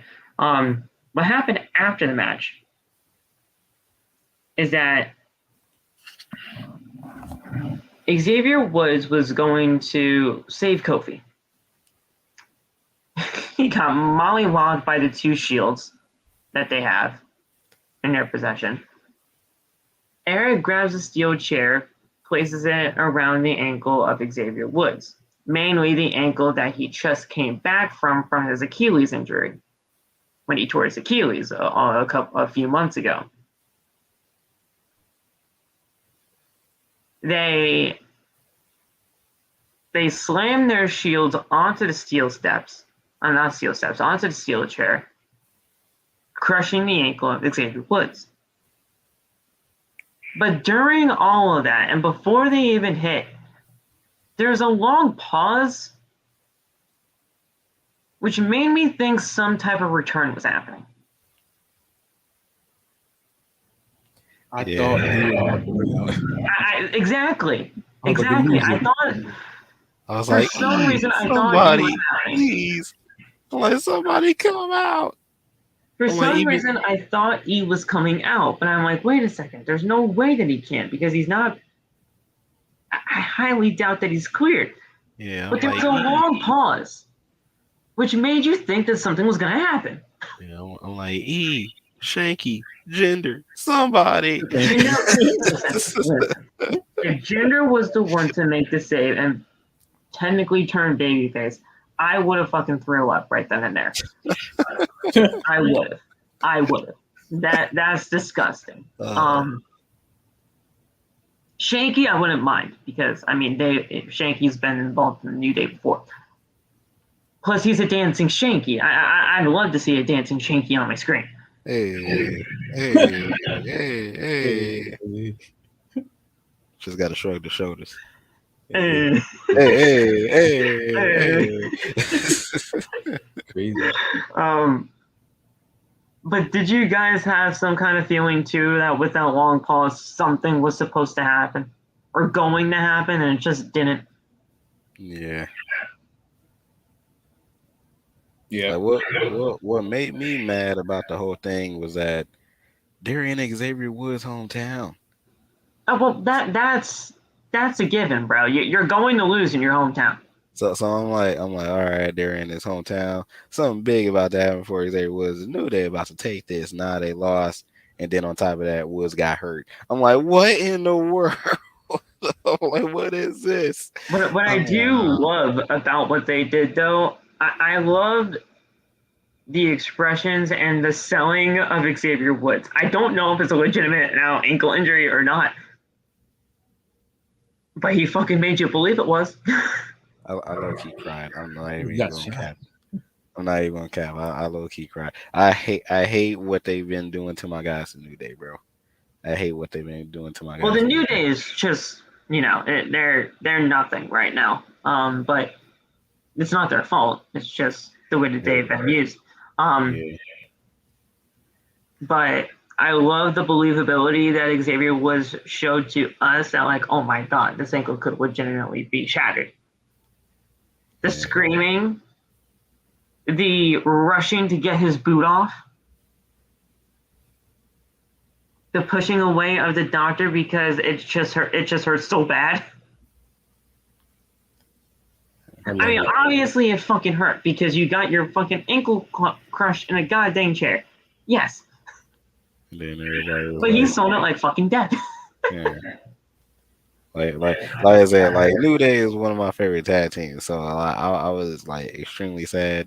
And then everybody, oh, Nate, it's all right because you get a Kofi singles run. I'm like, I could care less about that. God dang it. I'm like, bro, I said, yeah, I'm like, we've been waiting for New Day to have a match in a while. Like, they are like, the New Day, this is like the first match. The New Day are on the show every week. They're on the show every week, but like, they don't do nothing. they don't do nothing. Like, for the last 3 to 4 weeks. For God's sake, that they just have one show without the New Day, it would be a fucking crime. For the last 3 to 4 weeks, they've been getting beaten up like crazy. They were like Seth Rollins at one point. Seth Rollins now. Yeah. Seth Rollins now, yeah. But Yeah. but like for God's sakes, if we have one show without the New Day, people are gonna be crying. And it's a crime. Because New Day rocks. New Day. Bro, I just explained how New Day is yes, one of my favorite I understand that New Day is great, but there are other people on the show. Who the hell else are going to put on SmackDown? Yeah, pretty much anybody, bro. I don't give a shit. Who? I don't give a shit who. Pick up my laptop and throw it. If you say Los Lotharios, you better not say Los I don't Lotharios. give a shit who. Like, there's no one there. We talked about this already. They need a draft. We know that already. They need a draft. There's no one there. SmackDown. That's the thing about SmackDown. They use everyone on their SmackDown roster in 2 hours because there's no one else there. So they got to put them. They have the same segments every week. That's why the New Day is there at the same time every week because there's no one else there. What if you take the New Day out and you take the vicious Viking Raiders out? I never said take the Viking Raiders out. They need to be used more. Who do you put up against? What face team do you put up against the Viking Raiders then? If you take New Day out of that equation, there are none. That's what I'm saying. We don't have any other options. You're not wrong, but we don't have any other options. So, you're not wrong, but there's just no one else. There's no one else there. They need a draft, bro. Which is why they're bringing the fucking Triple H. We need NXT, man. Like, they need. I don't mind you plucking things from NXT, man. Like, come on now. Like, do something. This tag team division sucks. Like, shoot, bring your Diamond Mine. Like something. The Creed brothers, for God's sakes. They're old. I was about to say they're like the only like face tag team on NXT. So yeah, I was just trying to think about that. That's yeah. I about to say, well, you got Briggs and Jensen too, but Briggs and Jensen, yeah, they're like the NXT UK tag team champions, right? Yeah, the UK tag team titles. They're not even English. For fucking yeah, they're freaking country. That's what they are. I know they are. I like them actually because of that. But and they're honestly a really good tag team too. But you can bring Chase University over. Oh my God, who's that fucking long-haired blonde guy? Bodie Hayward. Bodie Hayward. Is he even a fucking wrestler? Yeah, he's a wrestler. Yeah, he wrestles every once in a while. Like if it's like a tag team with him and Chase, then he usually wrestles with Chase. Oh, there is one face tag team, and Nate's gonna hate this. You do have Monsoir in Marseille. Oh, No, yeah. no, Yeah. no. You got the segment tonight. You saw Maxine. Nah. Yeah, we saw Maxine and fucking Max's I back. was surprised That was to see ridiculous. Max. I was like, yo, after all of these reports and stuff saying that Max was done, and he just pops up. Hey, what's up, everybody? I'm Max Dupree. Why we thought you was gone? Max is back. Yep, Max is back. I'm like, well, I said so much for I LA was so Knight. sad. Like, Yeah. I was sad. Yep, I was like, so much for LA Knight coming back. That sucks. I'm like, all right. Triple H, please listen. You're probably gonna show up in this chat again. Hi, Listen. hi, MJ. Hi. But listen. End the fucking gimmick. End it, please. I love the whole titillating the juices shit just because it fucking pisses this guy off. But we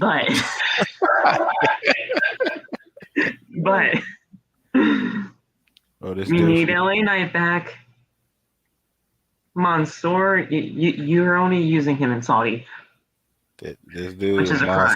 This dude Marseille had nail polish and eyeliner on tonight. He was kind of killing it. I ain't gonna cap. He was kind of killing it. What? Okay, all right. Listen, all right. Listen, we need LA Knight back. Mansoor, you're legitimately only using him in fucking Saudi shows, so it is a crime, but that's what you do with him. And Mace or fucking Dio Madden is what he really was before the whole Retribution shit. He's a good talent, but he needs way more time, so just send his ass back down to NXT. This whole entire thing needs to go. And then whatever the fuck this Maxine chick is, who is it? Von Wagner's girl or whatever? Go back to Von. Do something over there. I'm pretty sure Von can use some, character building. Other than the whole laugh, where the whole put the lotion in the basket thing from JD. I don't even know if he even still does that anymore for Von. But yeah, I'm pretty sure he needs some character building as well. So just fucking go back to Von. It needs to just go away. It was disgusting television from the beginning, but I just loved pissing him off. So, bro, stop. I just did this whole television. Leave me alone. All right, listen. I'm gonna say one more thing before we move on. Titillate the juices of your guilty pleasures. Shut your mouth, Phil. Listen. So listen. I'm gonna say one more thing before we move on. Listen, Triple H, I'm here to double down. The freaking maximum male models is a two pack of ass.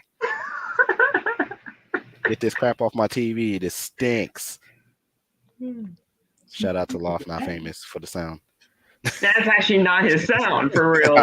I know, but Loft made like 4 videos. 10,000 videos on it. Yeah, I know. Technically, it's his sound. He made like the most videos with it, so it's his sound. That is like the funniest.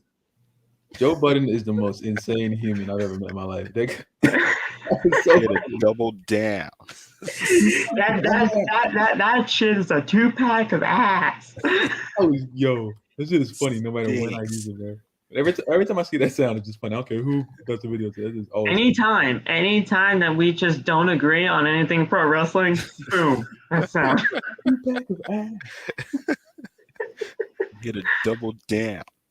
Here's a double down. I gotta show you the original video that he was so mad.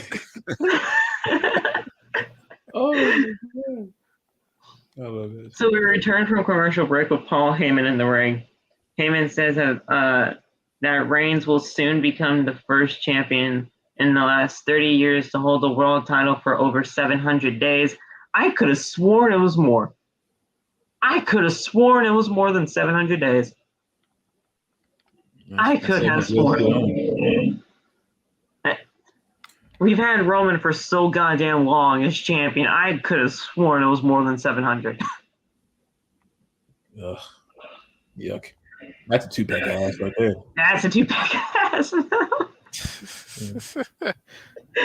ass. So Heyman says that Reigns will stand over defeated Brock Lesnar and hold the 2 world titles in the air as the last man standing, and we will all be done with Brock Lesnar once and for all. I'll believe it when I don't see it.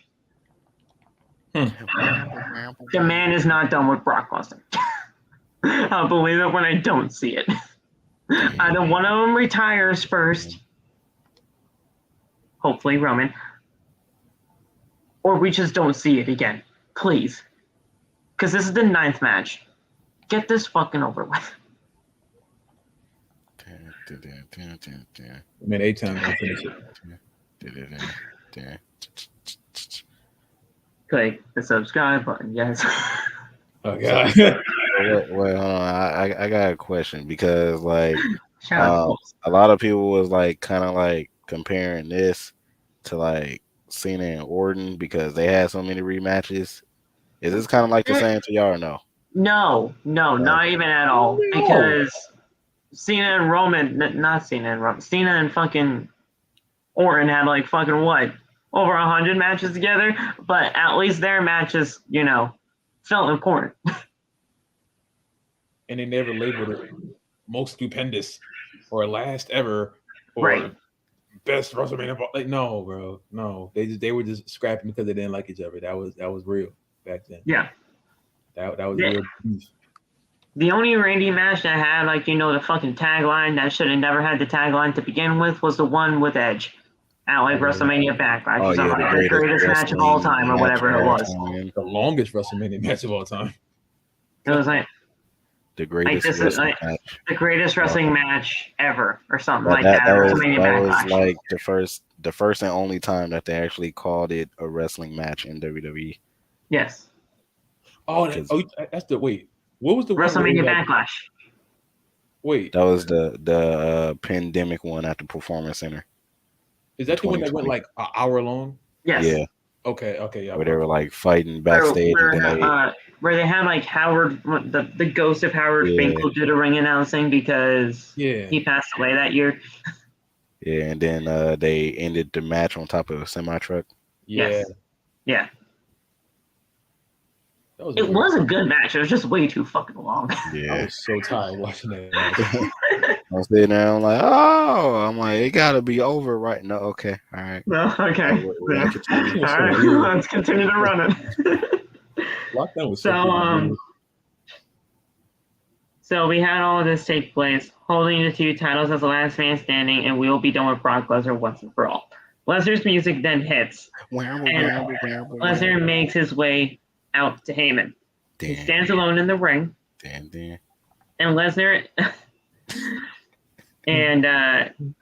Lesnar is assaulted from behind by Theory. At least he thought. Or at least he thought. Lesnar then turns around and hits Germans on Theory. He grabs the Money in the Bank briefcase and he fucking hits his ass with it and just smacks his butt with the briefcase, smacks his back and everything like that. He just whips that thing. I thought he was gonna whip the briefcase so hard that like the handle was gonna pop off. Because he was doing it with the amount of force and everything like that. I was like, Jesus. Another one off a WWE shop. They good. They have multiple briefcases probably in their fucking closets. Like, oh, that one broke. All right, yeah, here you go. Just grab this. There you go. Just here you go. Have it again. But you know, honestly, they probably would have kept it because Seth Rollins kept his, and his just went through the fucking ringer. Man, bro, he had slime up in his, bro. His was beaten like crazy. His ran over by a freaking semi truck or whatever because of Ambrose. Like, it's crazy. Oh, well, your boy Tyler's in here. Hello, Tyler. Greetings. So turns around, does Germans, and Theory immediately flees as quickly as he can. Theory is then on the entrance ramp, and he turns around right into a Claymore by McIntyre, and SmackDown goes off the air with McIntyre and Lesnar just staring at each other and pretty much laughing as the show goes off the air. And that was that. They're doing this whole tease like, oh my gosh, this could be your main event in Cardiff. It's not. I don't know. I really don't know. I'm saying it's not for right now because I just simply don't know. Roman, he's on the poster. So I'm just... And book him in that poster. There's something there. Two-pack of ass. We got Cardiff. Okay? 5 weeks until Cardiff. I heard that too, trust me. I'm trying to keep my composure here. SummerSlam tomorrow. It's going to be a great show. I can't wait for it. This is honestly... I can't believe I'm actually saying this. So, like, I'm actually hyped for a pay-per-view in WWE. Bro, we ordering food, bro. We popping bottles, confetti, Roman loses. Oh, Lost gonna get drunk on his live stream tonight. Like, Lost gonna get drunk. Oh, Lost gonna get drunk. Lost gonna have a good time. You're gonna think I am. Oh man. And yeah. Oh man. Lost gonna get drunk and have a good time. It's gonna be a good time. But in all seriousness, though, guys, this is going to be a good show. Like, I honestly can't wait for SummerSlam, and that's kind of hard for me to say because normally we have like terrible expectations heading into these pay-per-views, and they turn out to be great. We have great expectations for this show. This show better not suck.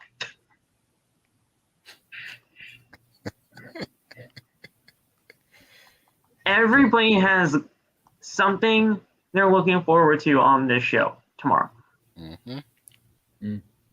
The show better not suck. I trust the game. I trust Triple H. I trust Triple H. I do. You got PTSD, that's all, you know. It can you blame me? No. I'm good for keep it together now.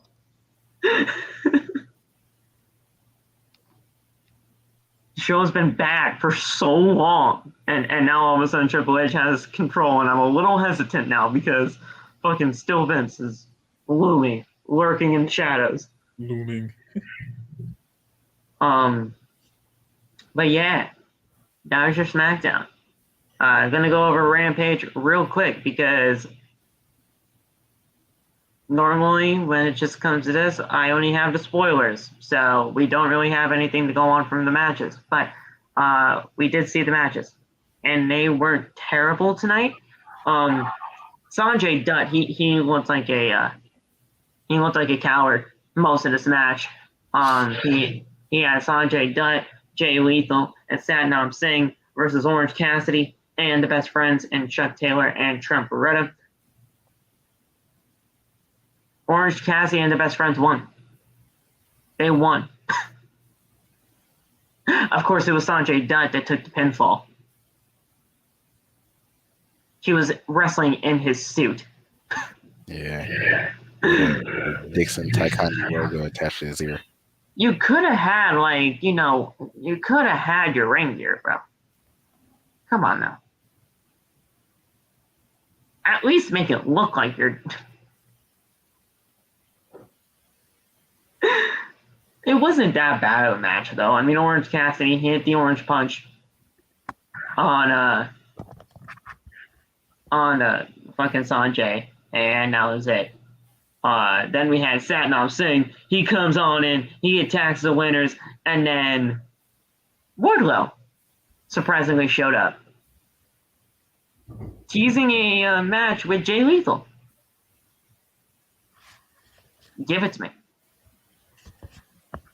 I like it. I like that as well. I was like, I like it. Okay. I'm like, hopefully this time with Jay Lethal and the TNT title, hopefully does something. Because last time Jay Lethal fought for the TNT title, it didn't really go all that well. Well, I don't think he's gonna beat Wardlow. Yeah, I don't think he's gonna win, but I was just saying. But yeah, I think if you actually have like a concrete feud for this thing with him, it could be pretty good. Like I like Wardlow. Wardlow's a fucking beast. Jay Lethal. I like this new side and heel style of Jay. So I'm cool with it. I really am. I think this is going to be a good match. And he has the great Khali by his side. Sanjay Dutt, well, not he's small as fuck. Fucking Satnam. Satnam saying he's just the greatest of all time. He's greater than the great Khali, in my opinion. I was about to say he's super agile. He's actually a lot more agile than you think. The man did a cross body a couple of weeks ago on Rampage in like his debut, and I was like, holy shit. He did a crossbody tonight too. Man's fucking. He's greater than the great Khali.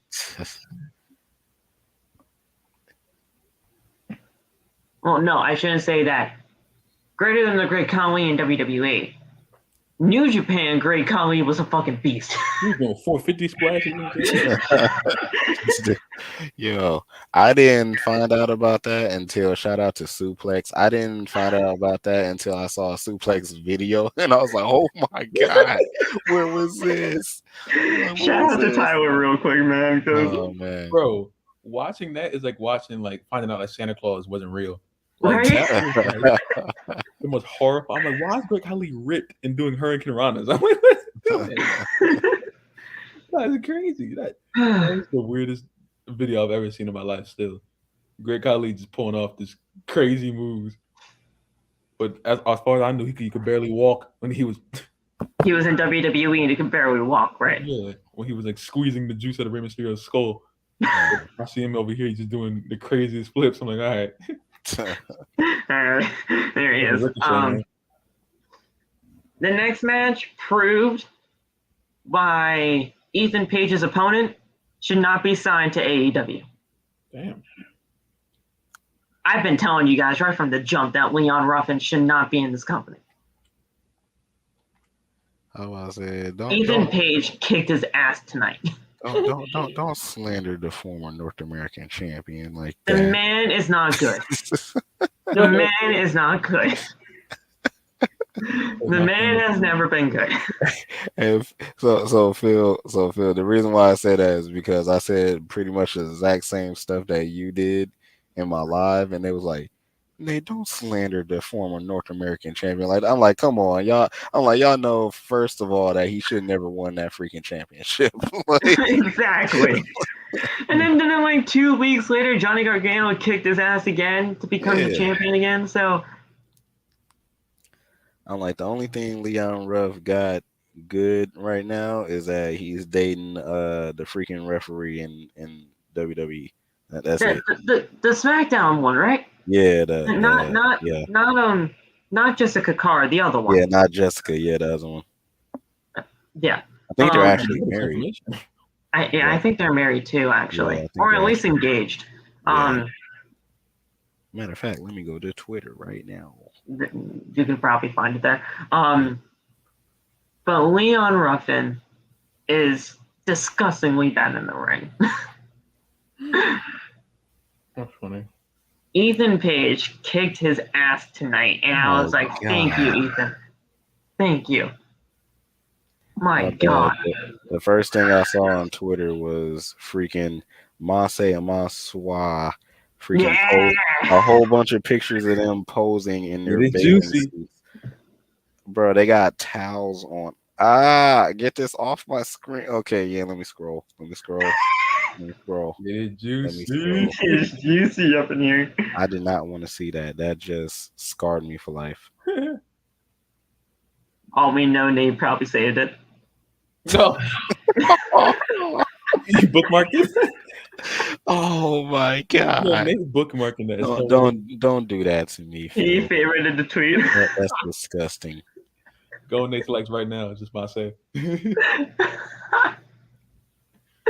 Oh yeah, he's engaged to the. I thought it was engaged. Yeah.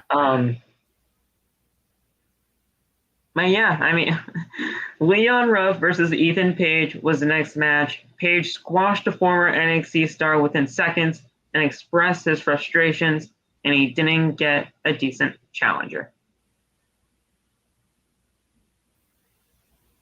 There you go.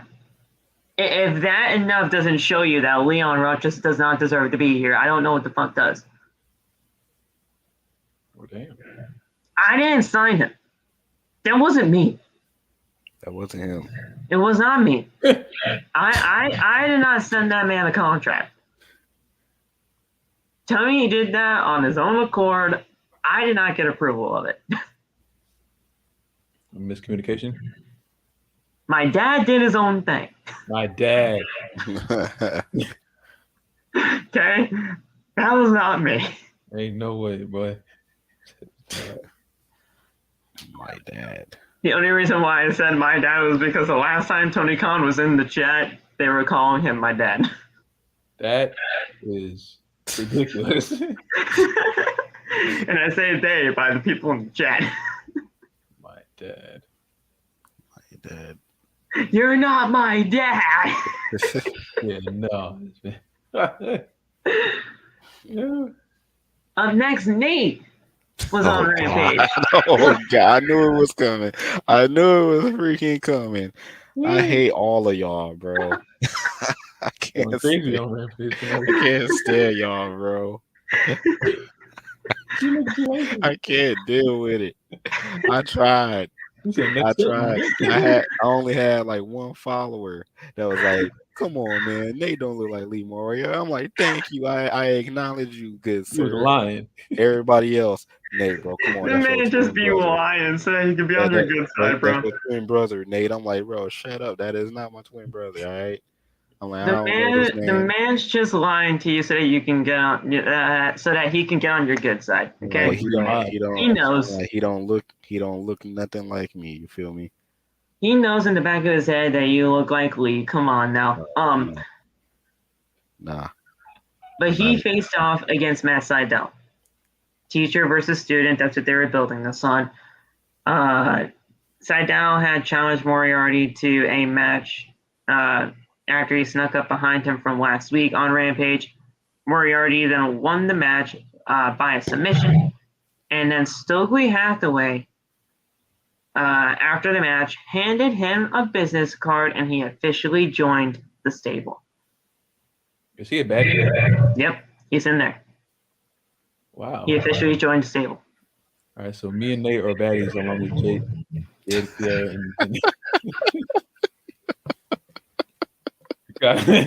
Now we just need a white guy in here and we'll be good to go. Oh my God, bro. Make it stop. Like, bro, stop. We're baddies now. I've been baddies for the past month. So now me and you are the baddies. Oh, man. Now we just need a white guy and we're good to go. Because then I'll be set. Even though that's probably not going to happen because baddies are racist against my... That's a nuts sentence. That's a crazy sentence for it to say. That is a crazy sentence for it to say. What the hell? Crazy. I'm gonna talk to Malcolm Bivens. Talk to Jade for me, please. Something. I need something. I'm behind her now. Like, I like all of it. So just please let me in. Please. Let me in. I called him. I heard that, Nate. What up, Ray? I called him the old name. I'm gonna talk to Stoke tomorrow, and then gonna get it handled. Malcolm Bivens, bro. But this match was pretty good, though. I like Matt Sydal. I like Lee. Lee joining the baddies is not even a bad idea. It's not. It'll give him some sort of rub. Because Stokely's just great at what he does. I'm fine with it. I am. Wait, how did you get in so easily, but Layla still can't get in because Jay hates her? It's ridiculous. I was about to say, technically, Layla is like a part. Layla is a part of it. It's just that she just hates her. Jay just don't like her. I like her. Shit. Ridiculous. And then the main event. Anna Jay versus Ruby Soho, or what Chris Jericho calls Anna now. Anna JAS. JAS. Anna JAS. Wow. I hate it. Yeah, it was pretty disgusting, but I'm just going to call her Anna Jay. She took on Ruby Soho in the main event. As we all know, she turned heel last week on this past Wednesday's Dynamite, joining the Jericho Appreciation Society. She appeared alongside Jericho, and it was a one-on-one match. Anna Jay, Ruby Soho, pretty damn good match, but in the end, Anna Jay won with the Queen Slayer submission and got the W there. It wasn't as easy as that, but it was a pretty damn good match. It got like a good, I'd say about 10 to 12 minutes in the show, and that was it. I liked it overall. Anna Jay is great in the ring. Ruby Soho, she's fantastic. We'll see where things go from here. Anna Jay, looking pretty good right now in the JAS. Obviously, it just started, so Yeah. we gotta see. I'm not mad at it so far. She needed a little bit of an edge to her. She didn't need to be a part of the Dark Order anymore. And plus, with her only being 24 years old, this will be a great opportunity for her to learn from Chris Jericho. She is 24? Yes, she's 24. Yo.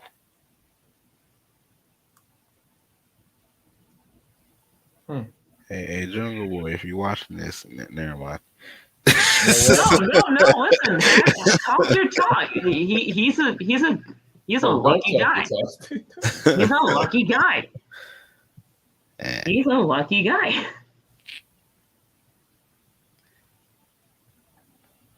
Oh, crazy.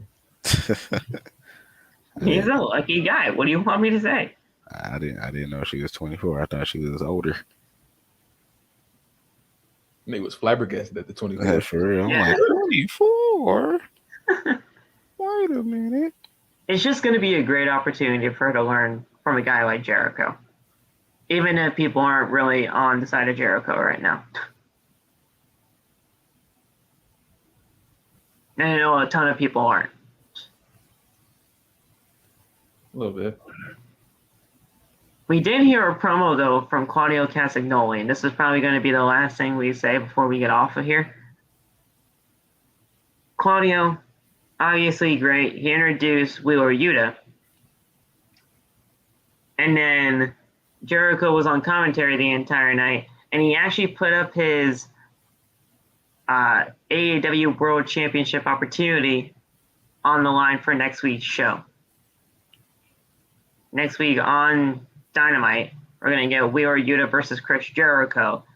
And if Wheeler Yuta wins, he will get Jericho's opportunity at the world title, which will happen in 2 weeks' time at what the hell is this new Dynamite thing called? Something at the lake. Quake at the Lake or something like that? Yeah, Quake at the Lake. Yeah.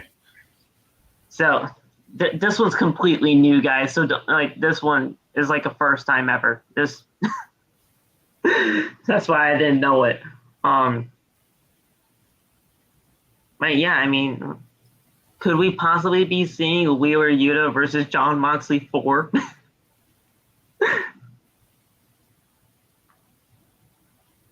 I mean, I'm not gonna be mad at it. Yeah, I wouldn't be mad at it. I was already happy because I'm like, yo, it's about to be Jericho versus Moxley too. This is about to be lit. I said now Jericho's putting his I'm just a big fan of Jericho. So once I knowing that he's wrestling next week after he just went through that crazy match with Eddie Kingston, Right. bro. That's why Jericho is the GOAT, man. Like this dude had like freaking broken nose and everything. You saw it bandaged up, black eye and everything. I don't even know if it's makeup or not, but yeah, like this dude is he's a freaking wizard, like he said, Yeah. bro, a freaking wizard. I And like Jericho. I don't know why people are just so sour on him right now. I yeah, understand the whole, sports entertainment garbage shit, whatever. But people are going to be mad at that. I get that. But and then Willer Yuta, I was about to say you can't really say nothing bad about Willer Yuta. Wheeler's great. Yeah, he's great. So He's a pure champion for the reason, right? They're going to build that pure championship division, Ring of Honor around that guy. And the whole Blackpool Combat Club are pretty much draped in gold. Yep. Well, so you just got except for Brian. Yeah, you just gotta give Brian the TNT title. You good. or they give him that Ring of Honor Television Championship. My God, Samoa Joe. Or the I'm just liking what they're doing with the Blackpool Combat Club. If he does beat Jericho next Wednesday, I'll be fine with it. But if Jericho does win too, I'm not going to be mad at it. It's just going to be another one for Jon Moxley to get him to All Out, hopefully against CM Punk. Yep. Mm-hmm. It wasn't a bad Rampage by any means. It's just that you guys know my grievances with Rampage. The taped show just does not do it with me. But it wasn't bad. It wasn't bad. But guys, that's it. Under 2 hours. Didn't mean for it to be 2 hours, but when you're talking about Triple H and the whole media scrum and everything like that, that took about a half hour of the show. This was a great episode, guys. Thank you guys so much for joining us here. We love you. Stay tuned tomorrow for 2 episodes of the podcast with the preview and predictions, as well as the review. As soon as SummerSlam goes off the air, we will be right here. And yeah, you guys have anything else to say before we get the hell out of here? Guys, SummerSlam is tomorrow. Yeah, all of us. Bloodline Collapse. Hopefully a debut with Seth Rollins. Yes, sir. Or return, depending. I'm gonna say 2 things. I'm about to say one thing that I'm excited about for SummerSlam. Well, 2 things. I'm about to say the Seth Rollins match, obviously, and the Street Profits match against the Usos. I need the Street Profits to win. Bloodline Collapse. Yeah, I need the Street Profits to win. I'm about to say the Street Profits are one of the most underrated tag teams on the WWE roster, and I just need them to win. They deserve gold. So it's been a while since they last had it. When was the last time that they had tag team championships? Anybody know? Street Profits? Yeah. Was that 2020 or something like that? 2020, yeah. Yeah, probably. They just posted it. They just posted last night. They just posted it when they beat Murphy and Rollins, I think.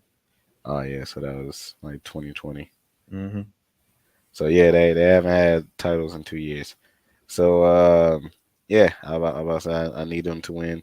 I'm about to say Montez Ford always doing his thing. Dawkins is showing us that big men can fly. This dude be jumping over ropes now and stuff. It's absolutely the Street crazy. Profits won the tag team titles on March 2nd, 2020. Yeah. Those are all tag team titles. That was on a Monday Night Raw in Brooklyn, New York. Yeah. In a last chance match. Whatever the fuck that is. Last chance match. I don't think they ever held the SmackDown tag team titles. That was right before COVID hit too. Well, COVID was already there, but it wasn't as strong.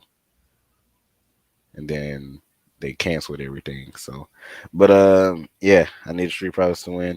The second thing I want to say to all you beautiful people is Hold on, I got to think of it.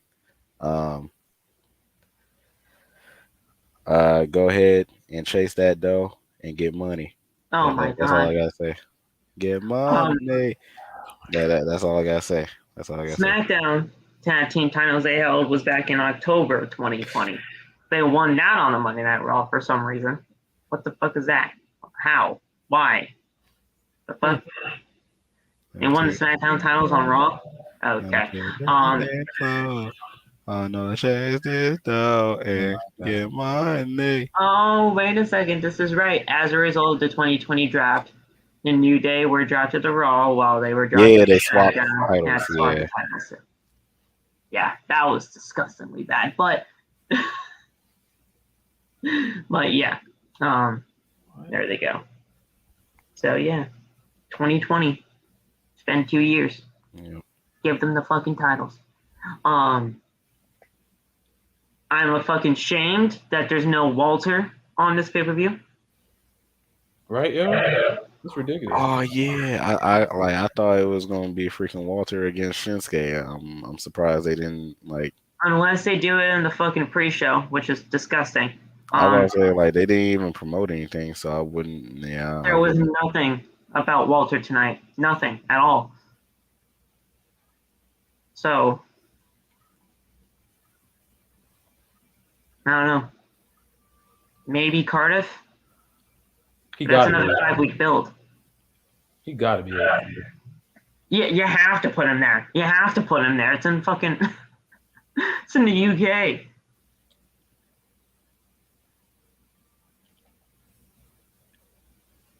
I don't know. This whole Clash of the Castle show though, it should be good. It should be good. We'll most likely get Theory and Ziggler there. We'll most likely get Walter there. Drew McIntyre in the main event. I don't know what else, but we'll see. All right, guys. Talk to you guys soon. Like, comment, subscribe for more. Stay tuned for those 2 videos. We will talk to you guys later. Peace. Give